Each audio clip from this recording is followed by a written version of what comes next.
Ассаламу алейкум, урматтуу билимдүү жаштар каналынын катталуучулары жана билимдүү жаштар IT курсунун катышуучулары.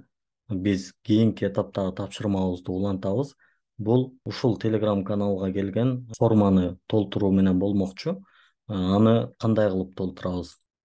Сиздер бул ссылканы мындай кылып копировать ссылку деп көчүрүп алып, өзүңүздөрдүн мурунку тапшырмада сиздер менен бирге ачкан Google аккаунтубуз бар эле, ошол жака мындай кылып алып келип вставить деп саласыздар да Enter'ди бассаңыздар, мындай бир форма ачылат. Мына билимдүү жаштар IT курсуна катталуу. Мындай кылып бир катар таанышып чыксаңыздар болот. Ушул жерде эң башында бир маселе бар.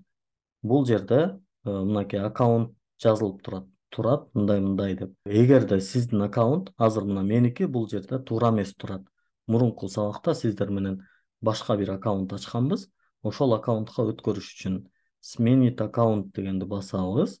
Мынакей бул жерде ошол эки аккаунт чыкты. turat.alibаев.bg@gmail.com дегенди тандадык. Билимдүү жаштар gmail.com.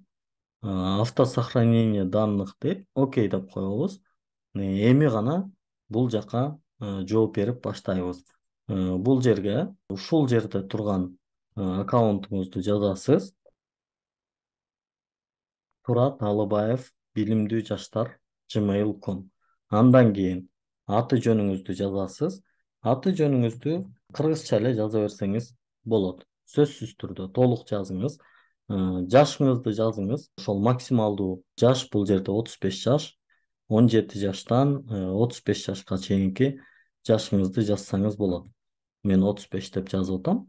Жынысыңыз сөзсүз тандалышы керек. Айымдар дагы бул курска катыша алат, андыктан айымдар дагы катышып, айым экенин белгилеп коюшу керек.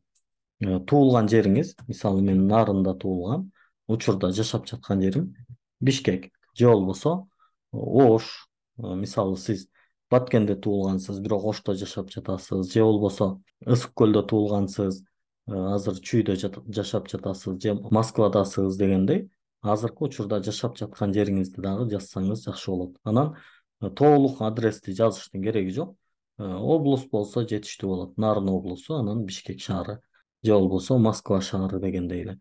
Иштеген жериңиз жана кызматыңыз. Мисалы бул жерге дагы мектепте мугалим, ушул сыяктуу, же болбосо курулушта айдоочу дегендей кылып сөзсүз эки сөз менен муну дагы жазсаңыздар жакшы болот. Эмне жерде иштейсиз жана ал жерде кандай кызмат кыласыз, ошону дагы сөзсүз белгилеп жазыңыздар. Анан ноутбугуңуз барбы деген жерде дагы, эгер бар болсо бар, эгер жакында ала турган болсоңуз алам, ноутбуктун эмне кереги бар деп ойлосоңуз аны деле белгилеп койсоңуз болот. Англис тилин кандай билесиз, аны дагы сөзсүз белгилеңиз.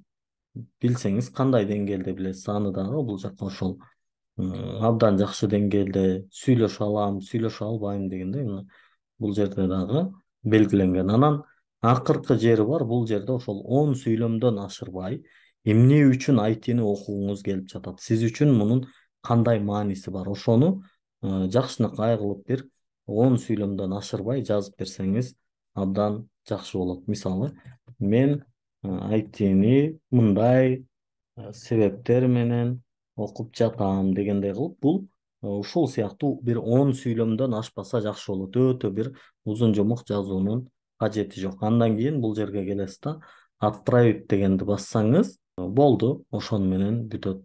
Бардыгыңыздарга ийгилик каалайм. Тапшырмаларды убагында жана туура аткарылып, берилген убакытта аткарсаңыздар, кийинки этапка өтүүгө жакшы мүмкүнчүлүк болот демекчимин. Кийинки тапшырмадан көрүшкөнчө аманчылыкта туруңуздар.